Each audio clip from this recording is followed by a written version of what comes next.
अस्सलाम वालेकुम नाजरीन, प्रोग्राम ऑन द स्पॉट के साथ मैं हूं आपका मेज़बान गौहर वडानी। नाजरीन, आज हम प्रोग्राम करने जा रहे हैं डेरा गाजी खान के जो ओवरऑल सिचुएशन है, सीएम पंजाब का ये होम डिस्ट्रिक्ट है, इसके जो हालात व वाक़यात हैं और इसमें अमनी की जो सूरत हाल है उस पर हम बात करेंगे। शेर अफगन बुज़दार, मुस्तफ़ा लाशारी और बख्त मोहम्मद खान खोसा जो कि डेरा गाजी खान के सीनियर सहाफ़ी हैं।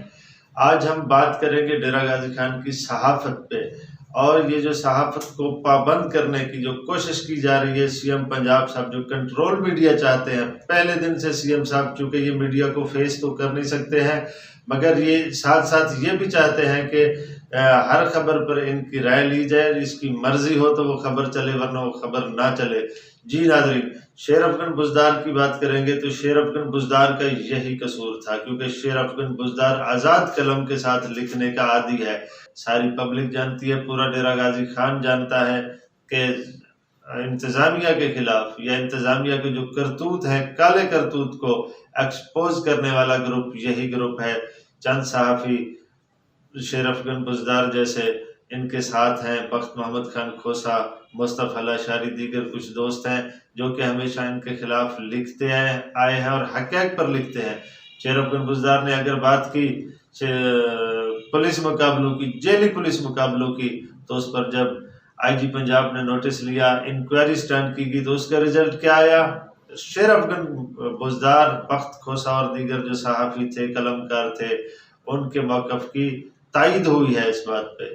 वो रिपोर्ट इसके अगेंस्ट आई है। डीपीओ साहब की निगरानी में ज़ेर हिरासत हसनैन खोसा और दूसरा एक लड़का था बाली, वो ज़ेर हिरासत थे पुलिस के। उसके बाद उन्हें फर्जी जेली पुलिस मुकाबले में शो करके उनके टांग पे गोली मारी गई।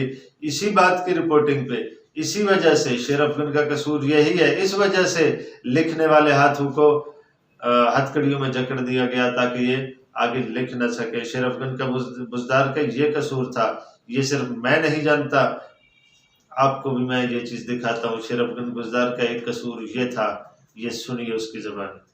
डीपीओ साहब, आप मुझे ये बताएं कि उस बच्चे के साथ इंसाफ किया जाएगा जिस बच्चे को आपके पुलिस एहलकारों ने पकड़कर उसके टांग में जिस तरह गोली मारी है, जिस तरह उसके घुटने पर गोली मारी है और इसको हमेशा के लिए माजूर कर दिया है, क्या आप उनको उसकी पुरानी हालत में ला सकते हैं? नहीं ला सकते। यकीनन ये बच्चा जो है ये हमेशा के लिए माजूर हो गया। इस पर और उसके जो घर वाले हैं, उसके जो अहले खाना है और इनके जो दीगर रिश्तेदार हैं, इनके दिलों में, इनके दिमाग में पुलिस के लिए हमेशा नफरत रहेगी। तो नाज़रीन, इसके बाद शेर अफगन का एक दूसरा कसूर भी है। सीएम पंजाब साहब, आप 21वीं सदी में रहते हैं। शेर अफगन बुज़दार ने यह बताया कि तुमन बुज़दार में क्या हो रहा है। शेर अफगन बुज़दार ने यही बताया कि कोह सलेमान के पहाड़ों में आज तक भी इंसान और जानवर एक ही तालाब में पानी पीते हैं। इंसान भी वहां से पी रहे हैं पानी, जानवर भी वहां से पी रहे हैं। शेर अफगन बुज़दार ने आपसे गरीब अवाम, गरीब कबायलियों के लिए पानी मांगा था। आज 21वीं सदी में भी इंसान और जानवर एक ही घाट में पानी पीने पर मजबूर हैं। ये बारिश का पानी है, यहाँ पर जमा है और ये पानी यहाँ पर कई कई दिन ऐसे ही जमा होता है और लोग यहाँ पर यहाँ से पानी भरकर अपने घरों में ले जाते हैं और पानी पीते हैं। और इसी पानी में यहाँ के जो जानवर हैं, गधे, घोड़े और इसके अलावा कुत्ते और दीगर जितने भी जानवर होते हैं वो यहाँ से पानी पीकर जाते हैं। आपकी करप्शन को शेर अफगन ने अगर दिखाया है, पब्लिक किया है, तो उसकी पादाश में आपने ये किया शेर अफगन बुज़दार के साथ। सहाफ़ियों के लिए हथकड़ी, जेल, FIR, ये कोई नई बात नहीं है, मगर हम ये उम्मीद ज़रूर रख रहे थे कि पाकिस्तान तहरीक इंसाफ की हुकूमत में कुछ नया होगा, सहाफ़ियों को सिक्योरिटी दी जाएगी। और आपके डिस्ट्रिक्ट में कि शेर अफगन बुज़दार के ये छोटी मोटी गलतियां नहीं थी। शेर अफगन बुज़दार ने एक बहुत बड़ी और भी गलती की थी। वो गलती क्या थी, वो ये आप सुन लीजिए उसकी ज़बान। अपना FIR वापस नहीं लिया तो हम तुम्हारे दूसरे बेटे को कत्ल कर देंगे। तो ये है पाकिस्तान में इंसाफ, ये है ही है कानून। पुलिस जो थाना दरामा का है। शेर अफगन बुज़दार ने क्या किया? शेर अफगन बुज़दार की गलती क्या थी? सीएम पंजाब साहब, कोह सलेमान में जितने भी प्रोजेक्ट्स पे काम हो रहा है उन पे इतनी तादाद में, मैं आपको बताऊं, आपने टेंडर किसे दिए?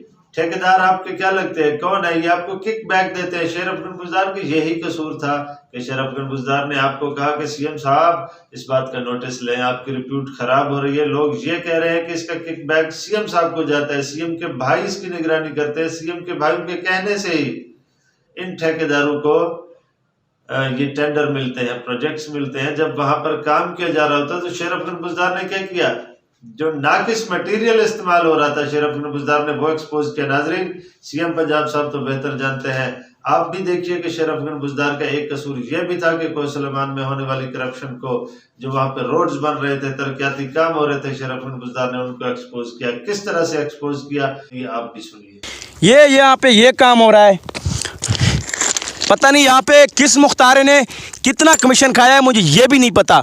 यहाँ पर मैं तूर खान पे इल्ज़ाम नहीं लगाता क्योंकि ये उसके घर की सड़क नहीं है, ये इधर का मुख्तारा पता नहीं इनका कौन है। यार ये सड़क भारती जा रही है और इससे आगे ये रुंगन की तरफ जा रही है, लेकिन यहाँ पर जो काम हो रहे हैं वो आपके सामने है, यहाँ पर कोई पूछने वाला नहीं है। मज़ीद मैं इस सड़क पे आपको दिखाता हूँ कि कहाँ कहाँ इस तरह का जो मटेरियल है वो रखा हुआ है, और इसको इंशाअल्लाह मैं ख़ुद चैलेंज करूँगा। मैं शरफगन बुज़दार इस सड़क को चैलेंज करने का ऐलान कर रहा हूँ। आज मैं आप लोगों को बता रहा हूँ, अब हम चुप नहीं रह सकते। आप लोगों से भी गुजारिश है कि आप लोग अब चुप नहीं बैठें, अगर चुप बैठेंगे तो ये माफिया आप लोगों को खा जाएंगे। मैं आपको बताता हूँ, शरफगन बुज़दार जो कि सिर्फ इस डीपीओ अख्तर फारूक से नहीं उलझे हैं, वो भी असूलों पे समझौता नहीं किया, इस वजह से उलझ पड़ते हैं। जब ये लोग कंट्रोल मीडिया चाहते हैं, इंतजामिया दबाने की कोशिश करती है, ये चाहते हैं कि आप जो हम आपको प्रेस रिलीज दे उसके मुताबिक लगाया करें, हमारे अगेंस्ट कोई खबर न चले। अब आप बताएं, पुलिस किसी के घर बिना इजाजत के किसी के घर पे लपक पड़े, दौड़ पड़े, किसी की चादर चार दीवारी पे अमल कर दे, किसी को कत्ल कर दे, और तो और पुलिस जाकर लोगों की भेड़ बकरियां भी चुराना लग जाए। जब किसी के घर से भेड़ बकरियां ले आए तो उसके बाद उनको वापस ना करें, तो क्या यहाँ भी शरफगन बुज़दार और सहाफ़ी खामोश रहे?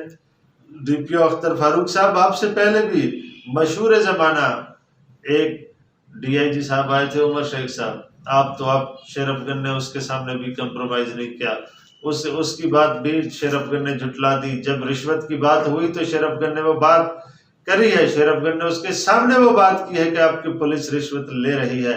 जब उसने अपनी बात कही, बड़े कश लगा रहा था ऑफिस में बैठ के दौरान ड्यूटी, तो उस वक्त शरफगन ने उसके बिहेवियर को, शरफगन ने उसे ये वाज़े अल्फाज में कहा कि डीआईजी साहब आप ठीक नहीं कर रहे हैं, आप रेट्स तय कर रहे हैं एफआईआर्स के, क्या आप ये बात मीडिया के सामने कहेंगे? तो उस वक्त बड़े करख्त अंदाज में उमर शेख ने ये कहा था, जाए चला दें आपने जो करना है। नहीं, ये मैं नहीं कह रहा हूँ, ये उमर शेख की ज़बानी आप खुद सुन लीजिए।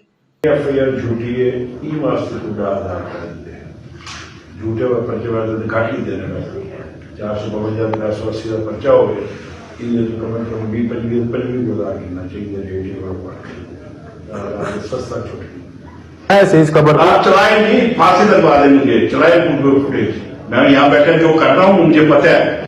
जी नाजरीन, तो आपने ये उमर शेख साहब की बात सुनी। आजकल जिसके बड़े चर्चे हैं लाहौर में, सीसीपीओ लाहौर हैं, तो इसके हवाले से चर्चे पाकिस्तान में मशहूर है। मगर मैं कहने का मकसद ये था, जब इसने गलती की तो इसको टोका गया, इसको शरफगन ने कहा था, इसकी खबर ब्रेक हुई थी, कंप्रोमाइज नहीं किया था।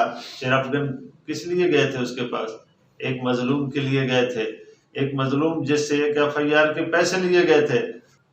इसके अलावा शरफगन के और भी बहुत सारे मामलात में शरफगन कसूरवार है।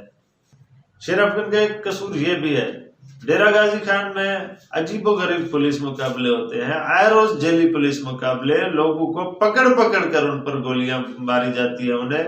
शरफगन ने इसी पर आवाज उठाया था। शरफगन का कसूर ये भी था कि शरफगन जेली पुलिस मुकाबलों के खिलाफ था। शरफगन अदालतों का कहल है, शरफगन इंसाफ का कहल है कि हर बंदे को मौका मिलना चाहिए। अदालतें मौजूद हैं हमारे मुल्क में, अदालतें इसीलिए बनी हुई हैं कि लोगों को मौका दिया जाए, अदालत में पेश किया जाए, फिर जज साहबान उसके केस को सुनकर जो फैसला दे उस पर अमल दरामद किया जाए। पुलिस तो अपने अदालतें लगे बैठी है, जिसकी मर्जी, जिसको मार दो, जिसको छोड़ दो। शरफगन का एक कसूर ये भी था। मैं ये नहीं कहता कि ये शख्स गुनाहगार था या नहीं था, इस शख्स ने जुर्म किए हैं या नहीं किए। अगर ये शख्स डाकू था, अगर ये शख्स चोर था, तो अदालतें मौजूद हैं। पुलिस को किसने हक दिया है कि किसी को जाकर गोली मार दो? तो नाजरीन, ये थे वो सारे हक़ाइक़, सारे फैक्ट्स जिस वजह से शेर अफगन बुज़दार आज सलाखों में है। शेर अफगन बुज़दार को आज हथकड़ी लगी है। शेर अफगन बुज़दार के कलम और कैमरा को दबाने की कोशिश की जा रही है। पुलिस डेरा गाजी खान की ये चाहती है कि शेर अफगन लिखना छोड़ दे, शेर अफगन सहाफ़त छोड़ दे, या शेर अफगन फिर कंट्रोल सहाफ़त करे। तो इस तरह से नहीं हो सकता। शेर अफगन बुज़दार के साथ जो किया जा रहा है, जो हो रहा है, उसके साथ मुस्तफ़ा अल-अशअरी भी पाबंद हैं, जेल में हैं। तो हम मुतालबा करते हैं सीएम पंजाब साहब, मीडिया को दबाने से कुछ नहीं होता। मीडिया आपसे नहीं दब सकती। ये सोशल मीडिया का दौर है, इलेक्ट्रॉनिक मीडिया का दौर है, प्रिंट मीडिया का दौर है। मीडिया अपना काम करती रहेगी, आप अपना काम करें, मीडिया को अपना काम करने दें, बजाय इसके कि मीडिया की तनकीद पर आप पर्सनल हो लें। हम आपसे ये गुजारिश करते हैं कि मीडिया जो जिस बात पे तनकीद करे, आप उस पर नोटिस लें और उसे बेहतर करने की कोशिश करें। तो नाजरीन, ये थे वो इंकशाफात, ये थे वो हक़ाइक़ जिस बेस पे शेर अफगन बुज़दार और मुस्तफ़ा अल-अशअरी को जेल में डाल दिया गया और बख्त मोहम्मद खान खोसा समेत इन तीनों सहाफ़ियों पर एफ़आईआर दर्ज कर दी गई। इसके साथ ही अपने मेज़बान गौहर वडानी को इजाज़त दीजिए। अपना बहुत ख्याल रखिए। अल्लाह हाफ़िज़।